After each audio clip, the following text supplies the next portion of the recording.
Welcome to the Great Birth Rebellion podcast. I'm your host, Dr. Melanie Jackson.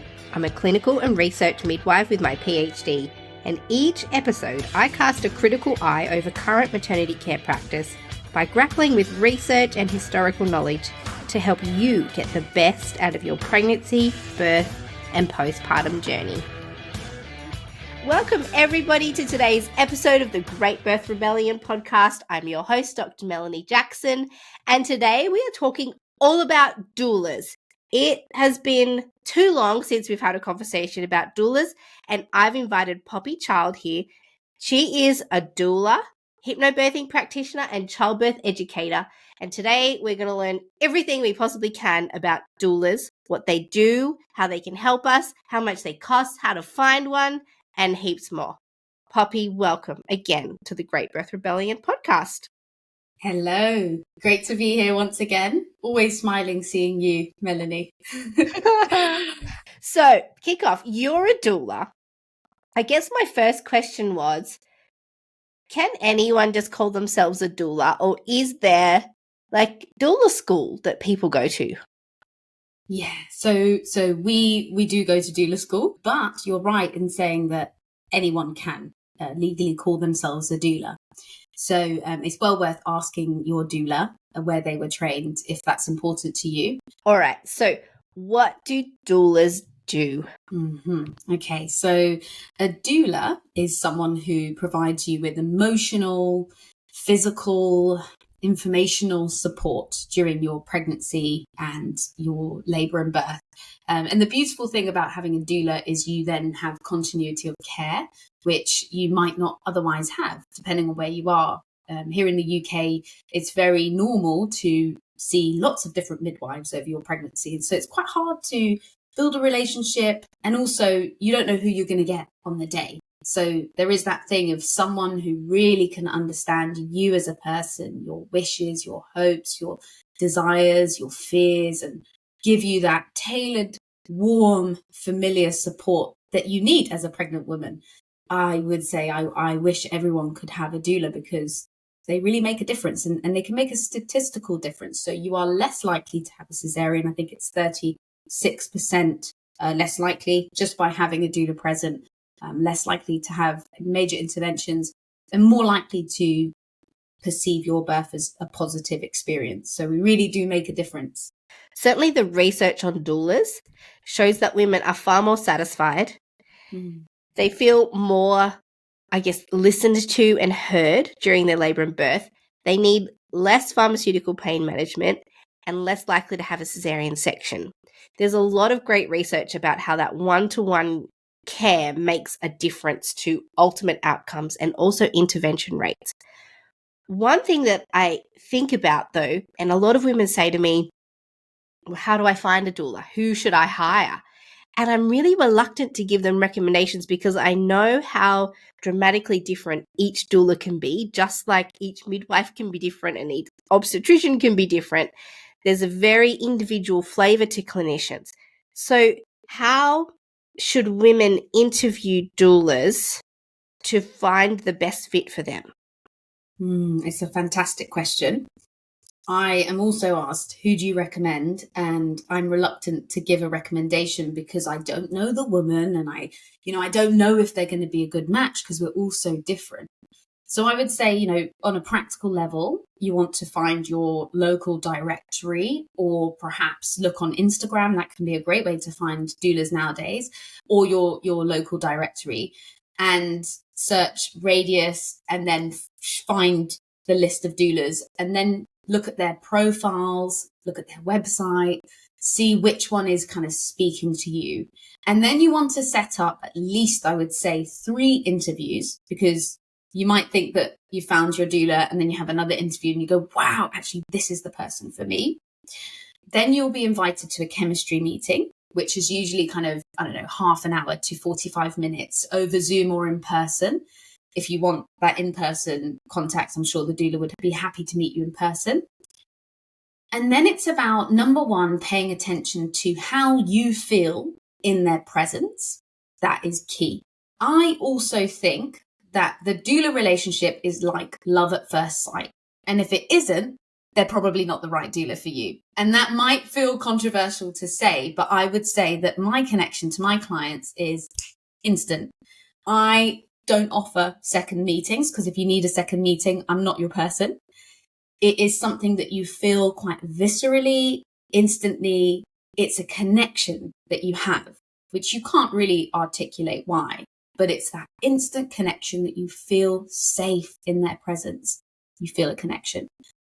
But then I would say, you have to have a list of questions that you want to ask them, because that will give you a picture of how they operate, their philosophy to birth, which will give you more information, which will help you make your decision. So I've got some questions to share with you that will hopefully help your audience. A really good question to ask is, talk me through the first 10 minutes of you arriving in the birth space. I'm having contractions. What do you do? And that will reveal to you their kind of preference in terms of the way that they support. So they might say things like, I would give you counter pressure or positive affirmation. But even more crucial to that, it will help you to understand how they are going to work with your birth partner. And I would say that is one of the most important things. So this question will reveal to you, are they going to elevate your birth partner as the primary source of support, someone who knows you, loves you, has that deep understanding of what you'll need, or are they going to position themselves as the primary source of support? Whereas if you just said, how are you going to work with your birth partner, you'll get the answer that, you want to hear. Whereas when you ask that question, it reveals so much to you. So for me, planning for my second birth, which was last year, it was absolutely fundamental that my birth partner was the most important person in the room, because obviously I'm a doula. I know what I'm doing. I'm managing my contractions.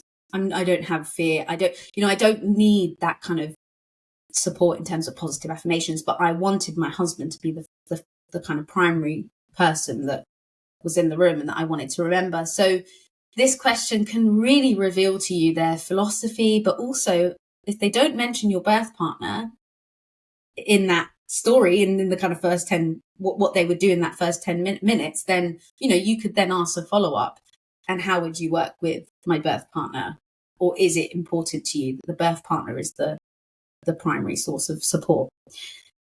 And then another really good question is, if I'm being coerced or if I am looking uncomfortable, what would you do? Walk me through what you would do. So that would reveal to you what kind of approach they have to the medical staff. Is it that they go outside of the room to have that conversation? I don't know what they're going to say, but it is a revealing question. If I doubt myself in labor, what would you do? Another really great question. And then, what is the hardest part of being a doula? That can reveal a lot. How do they cope with stress? How do they reflect? And it's a deeper question that then enables a deeper conversation to happen, to emerge, rather than the kind of logistics. So those are the questions I would say write down and ask that will give you a really kind of rich understanding and a full picture of their philosophy and how they work with women. And I love that idea of love at first sight. It's actually, as you were saying it, I'm like, oh, that's what happens when women come and interview me. Not all of them, obviously, but they'll get to the end. I often encourage my clients, I'm like, don't make a decision now. Go home, have a conversation together on your own. You can talk about me however way you like. And so often they're like, nope, this feels good. Let's go with it. Let's go. Yeah. And it's like they just need to lay eyes on you, ask a few questions, and then they go, yep, feeling good about it. Let's do this. You go, oh, are you sure? Like, I don't want to, Isn't it so interesting? Yeah. I know. It's quite surprising how quickly they know. That's right. And so I always want to give them a chance to make a slow decision, because it's a big decision who you're going to be working with almost for an entire year, their whole pregnancy, their birth and their postpartum, and they're going to invest a lot of money. And this is a relationship-based care agreement, that we're entering into. We have to have a good relationship. We have to get along. We have to, trust each other. And you're about to make that decision right now. And so often they say, though, this feels good. Yep, this feels good. And they go with it. And I love that. I mean, that's how I make all my decisions. If, feels good, let's go with it. That's it. And often, my clients will tell me on the initial Zoom, great, how do we sign up? Mm-hmm. They know. I've had clients try and do that after the phone call where they went to just talk. And I'm like, no, we are definitely meeting. This is important. I don't want you to book me without first having, this conversation. So I think that's a great tip, to be intuitively tapping into how do I feel in this person's presence, your initial intuition on them, and then asking some poignant questions.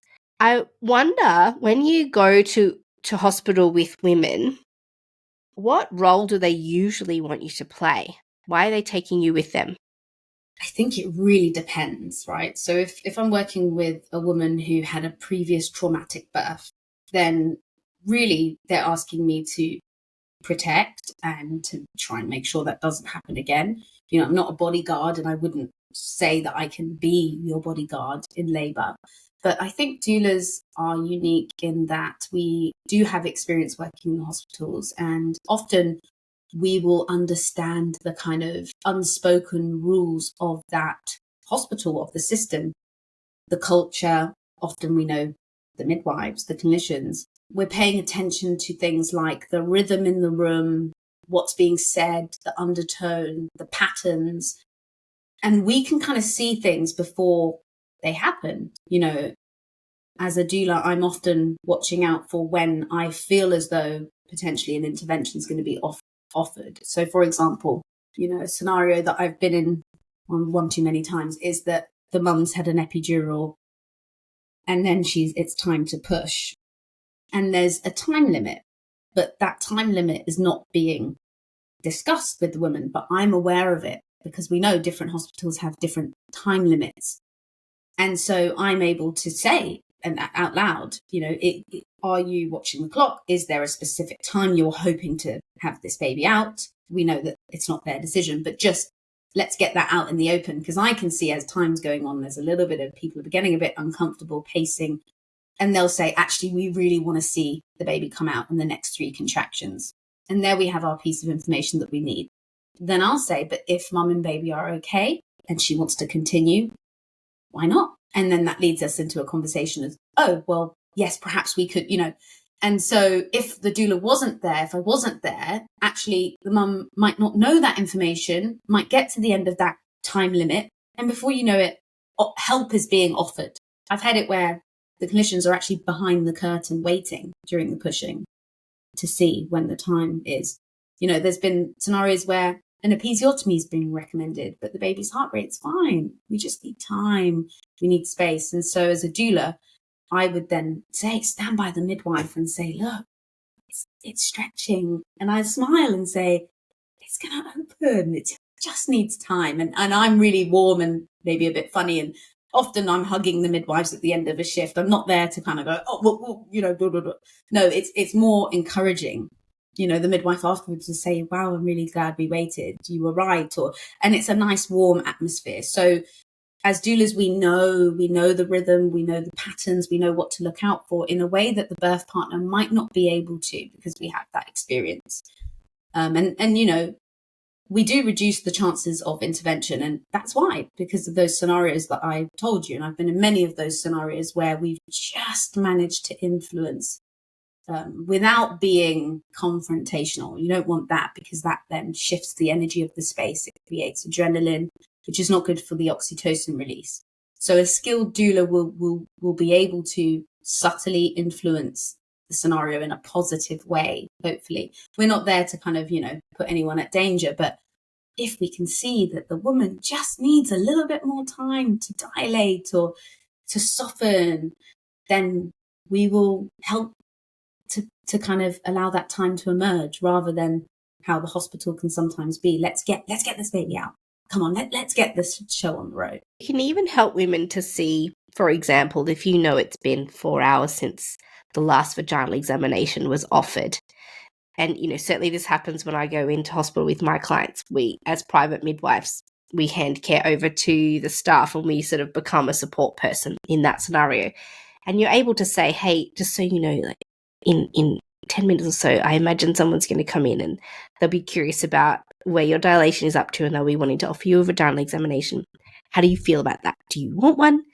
Do you not want one? Like, if you don't want one, I can go out there and say, hey, we know there's a vaginal exam coming up and actually she wants to wait 2 more hours, or she doesn't want one right now, or she's super keen for that. Like, as soon as you're ready, she's ready, you know?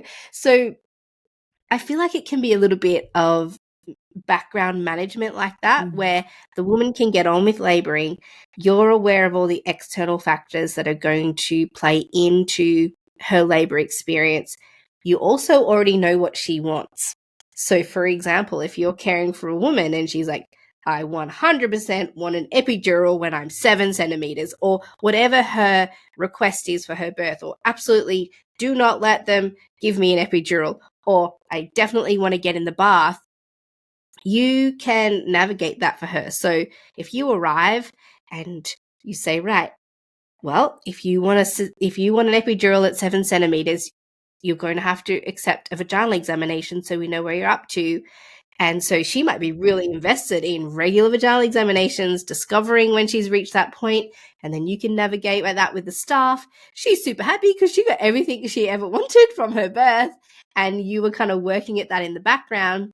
And alternatively, you know, if a woman wants a water birth, you know, right, I'm going to fill up the pool, I'm going to dim the lights, I'm going to make sure the midwife is aware that she wants a water birth. There's just all of this kind of project management at play. Yeah, it's the invisible work. I like to call it kind of the invisible work that goes on in the background. So that's really interesting. So you almost become a doula when you go into hospital because you can't operate clinically, right? Well, so some midwives can get visiting rights at certain hospitals, but it's individual hospitals have individual scenarios, and each private midwife has to navigate how to access that hospital. They all have different processes. I, first and foremost, have always been a home birth midwife for 17 years. I've never worked as a hospital midwife. So for me to apply for visiting rights at a hospital feels so foreign. It would be like saying to a hospital midwife, right, you now have to do everything at home with none of the stuff that you're normally used to. I just don't feel like I could function that capacity. So when I take my clients into hospital, I become a support person, correct, like a doula. Mm-hmm. I'm not supposed to provide any midwifery clinical care. Mm-hmm. All of my work turns into doula work. Wow. So you're well aware of what I'm talking about, where you're watching and you're observing, because often midwives in the hospital will be looking at the computer, writing notes. There's a lot of kind of stuff they need to do, note-taking. And we can be with the woman, paying attention to the rhythm of the room and being in that hold space observer mode that will just pick up on things that the birth partner won't know because they don't have the experience, and the woman shouldn't know because she's in labor land. So it's that thing that we can't, it's really hard to put into words what we do, but I like to think of it as the holding space and the awareness and the invisible work.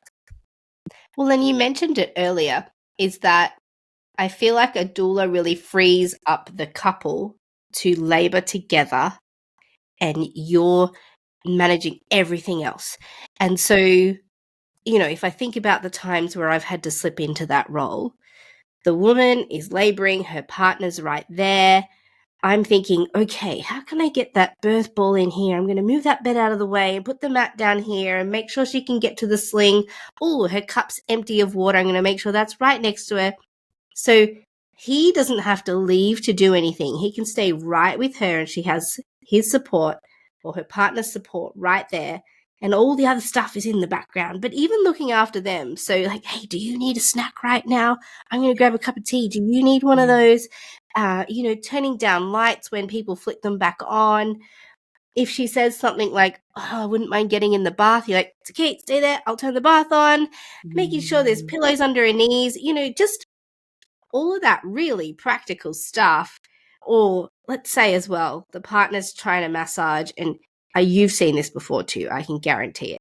he's doing his absolute best, or she's doing her absolute best to massage in the right spot. And the woman's like, no, not there. No, nah, don't. And then, you're like, I know exactly what she wants right now. So you go in and you're like, okay, here's what I was doing before. She really liked it.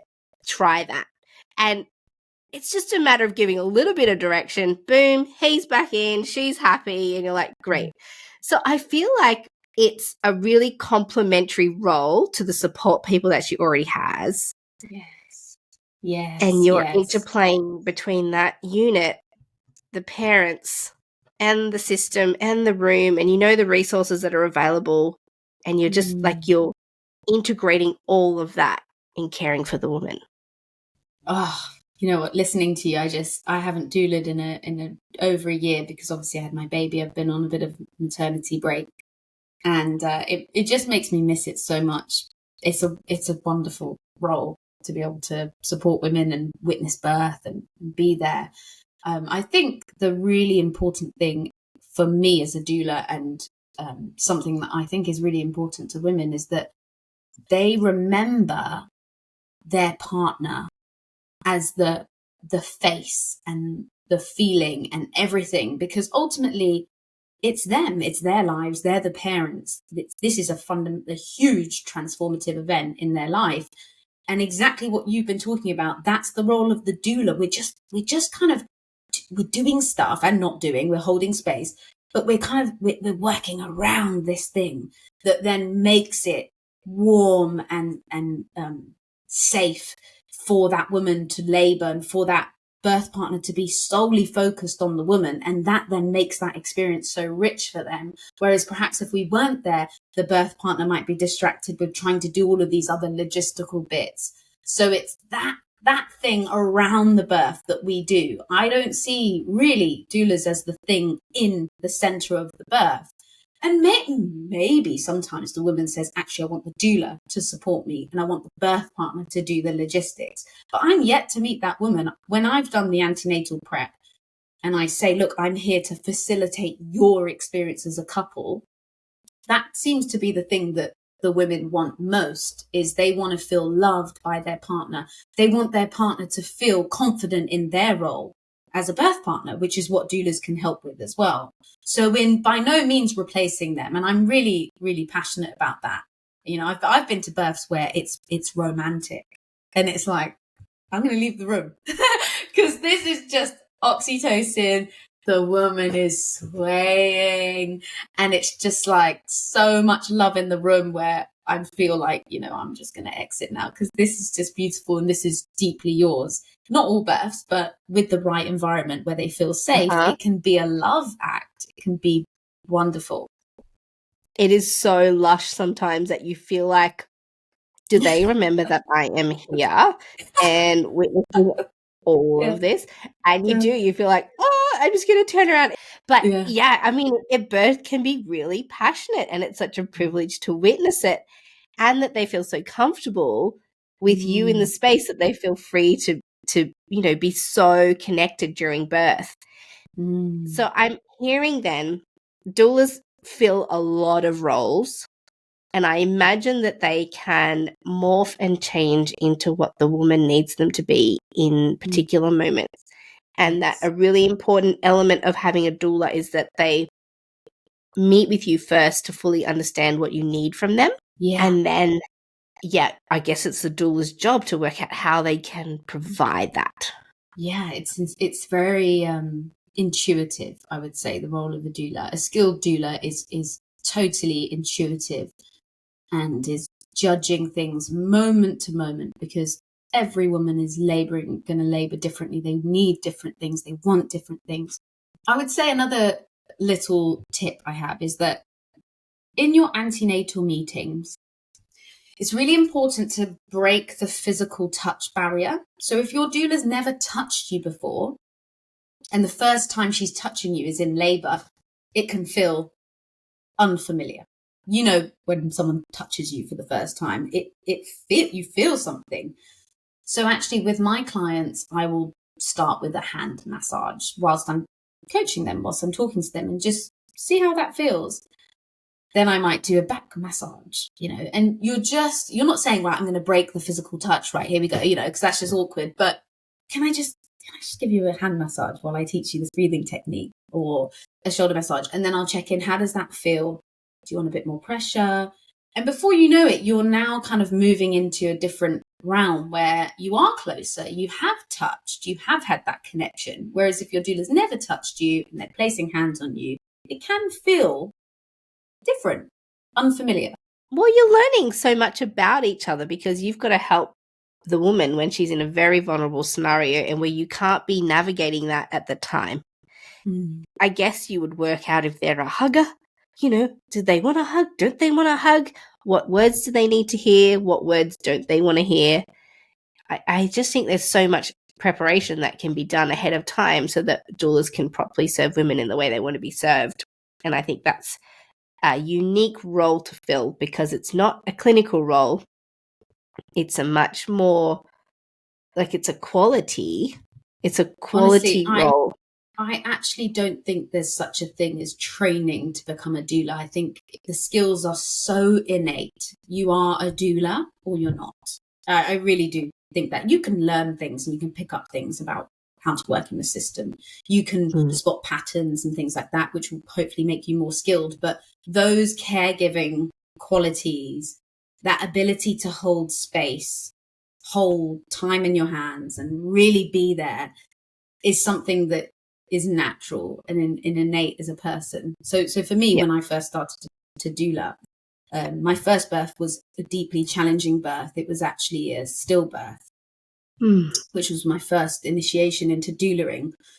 But we knew it was possible because the baby had a trisomy 18.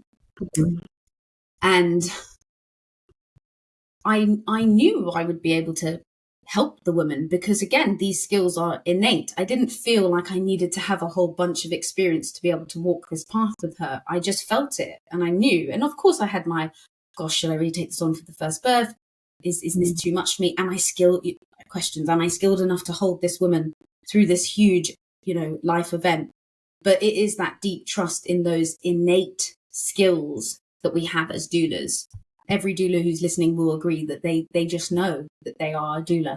I just had a thought as you were talking that it's entirely possible also that a doula could sabotage your birth. And I've seen doulas who have a lot of ego in the space and sort of throw their weight around and get really narky with hospital staff. And then all of a sudden the relationship between the doula and the people trying to care for the woman is really grated and tense. And then that translates through the birth space. And I want to call it out because I think doulas are incredible. And certainly the research on having a doula with you shows that they can be so beneficial. But then there's this shady side of, potential trauma and aggression from some doulas. I don't know if I'm sort of articulating it right.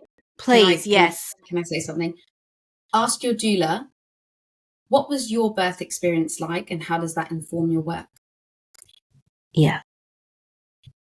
If they have had a really challenging birth experience and it was traumatic, and they said, that could also be quite revealing because there are doulas who have had very difficult births who are in the mode of trying to save.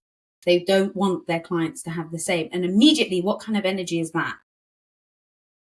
Defensive. Well, they're coming in defensive. They're also coming in as a trauma response and almost trying to heal they've become a doula as a kind of redemptive act for themselves. And it's less about giving women the type of birth that woman's asking for and more about trying to give them the birth that they wish that they had themselves. And then potentially if they're holding on to big feelings or anger towards medical staff or a particular facility, that could come out in those scenarios. Have you worked with doulas like this? Not personally. I mean, kind of. The doulas that I work with, obviously women are hiring them to come for home births. And the majority of doulas that I've worked with I know because they're the ones in my area and I'm comfortable with. But then I hear down the grapevine of some other doulas in other areas and at certain hospitals where they get a reputation for being a certain way. And then the staff, as soon as they see that doula come in with a client, immediately their reputation precedes them. And I just think does a disservice to the woman because the staff is immediately frightened. It's like they're not working together as a team, that they've set up some kind of battleground that the doula feels like they need to fight for this woman, but it doesn't go that way. It doesn't work out that way because there's so much tension in the room now. Yeah. It's a sad reality, and I think the really sad thing is that, you know, it could possibly lead to doulas being banned. Who knows? You know, like if it does sort of become a really big thing, then you can imagine that if there's enough midwives who say, hang on, I can't do my job properly because of this, that would be a really sad thing, because not all doulas are like that, in the same way that not all midwives are coercive, not all clinicians are coercive. So it's the same kind of issue that we have in the doula community, is that, yes, you will find doulas who are acting like bodyguards, who perhaps haven't dealt with their own traumas, who are defensive. So then again, in the same way as it's up to the woman to navigate the system, it's up to the woman again to ensure that she's choosing a doula who is operating from a space of trust, and who isn't dealing with their own traumas, and who is able to work with the midwives and the system, and who maybe has a positive and warm energy that you need. But it's difficult. But I would say that most women would be able to figure that one out from the chemistry meeting, from the reputation that they have, from some research. So, yeah. Yeah, I agree with you. And I think too, women are excellent at sharing top tips and having conversations in chat rooms and all kinds of things that eventually, if you start to ask the women in the community about, hey, which doula do you think I should choose? Immediately recommendations start coming out. You know, women know as well. I think you're right. You can build it in intuitive understanding. And perhaps some women will hire a more aggressive doula for a purpose. That's what I was just thinking. Right? So the woman might think, I want someone who is robust and aggressive and full of like just clout, who's going to go in there and just like really advocate aggressively. You know, that might be what you want in a doula, or you might want a quiet, soft, gentle presence who's going to try and like smooth over as many rough edges as possible. So, you know, I know I kind of came across as a bit like, you know, poo-pooing aggressive doulas, but maybe there are women, that's the type of energy they want in their birth space. Totally. Yeah. If you've had a really difficult birth and you're like, I don't want that to happen again, and I need someone fierce by my side, I don't have any trust, then if you sense that kind of energy, you'll say, I want that. Yeah. So my question is, I mean, there's no doubt doulas are beneficial. They fill a role that nobody else can fill, I believe. But, you know, doulas are a service and women have to pay for them. So I'm curious, what are women looking at here? What's the financial investment if you're thinking of hiring a doula?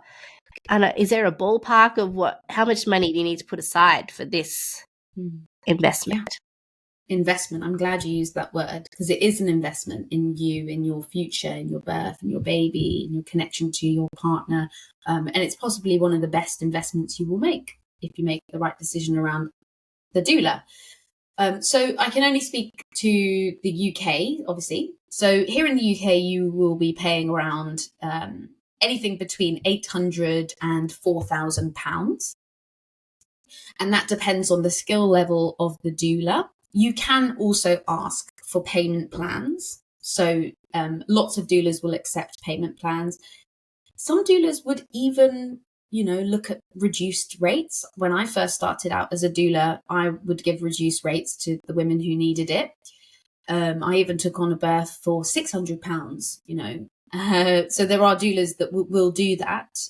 And I would say that if you can invest in one, take up the payment plan if you need to.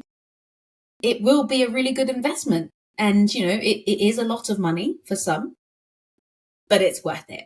Think about how much your pram is. You can pay upwards, you know, thousands of pounds for a high quality pram. Think about the nursery and how much you would invest in that nursery. Imagine you put that money and you maybe buy less premium products, or you save for that doula that then helps you to have a really great birth, which then impacts you forever.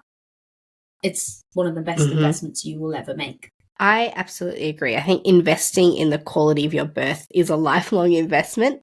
And certainly, you know, if you're listening here in Australia and the US and elsewhere, women need to know they're probably up for thousands rather than hundreds of dollars.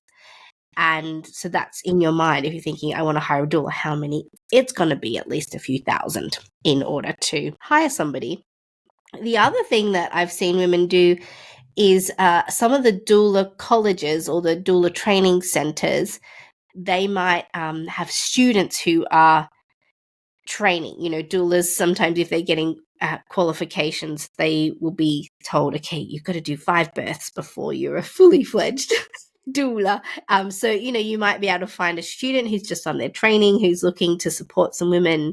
You know, certainly if you're looking to save some money or if you really can't afford it, that's such a great point, Melanie. And just remember what I said is you're not getting a less skilled doula. They're either a doula or not. So if they have the passion and all of those innate skills, you're going to get someone great. Don't feel as though you're going for anything less than. One thing to really be aware of is that doulas are not medically trained. So ideally, we are complementing the role of a midwife, a clinician. We do not do things like catch the baby, you know, cut umbilical cords, episiotomies, nothing clinical. That is absolutely out of scope. But what we do is provide emotional support, physical support, massage, counter pressure, affirmation, warmth, encouragement. But by no means will we be doing anything clinical. Yeah, and that's why, you know, doulas don't need to be regulated. They don't need to be specifically trained. There's not a unique skill set that must be attached to doula work. In the same way, for example, midwives, we have to have very formal training. There's a registration process. We're heavily regulated to make sure that we are doing our work safely and appropriately. And that's the reason why doulas don't need all this other legislative infrastructure around them, is that there's no clinical tasks being applied. So that could be another thing to ask your doula, is what do you see your role as being, clinical or otherwise? Because I know sometimes, and it might not be the case so much in the UK, but sometimes there can be a little bit of greyness where sometimes doulas overstep the doula boundary. So, you know, asking your doula about, you know, where do they sit on their role in a clinical sense could be a good question as well, to just make sure that there's doulas that have been around 10, 20 years, worked with midwives, seen lots of things. But if you have a highly experienced doula who knows stuff, often, well, you could ask that question. But I think you would probably find that if it was a situation where they knew how to possibly do a life-saving movement or whatever procedure, that those experienced doulas may do that. I don't know. Obviously, if something were to then go wrong, that could be, result in them being sued or being jailed. So, you know, again, these are questions you could absolutely ask. Thank you so much for being with us, Poppy. That's been this week's episode of the Great Birth Rebellion podcast. We've spoken all about doulas, and I will put all the details about Poppy's work in the show notes so you can look into her further. See you next week. Love it. To get access to the resources for each podcast episode, join the mailing list at melaniethemidwife.com, and to support the work of this podcast, wear the rebellion in the form of clothing and other merch at thegreatbirthrebellion.com.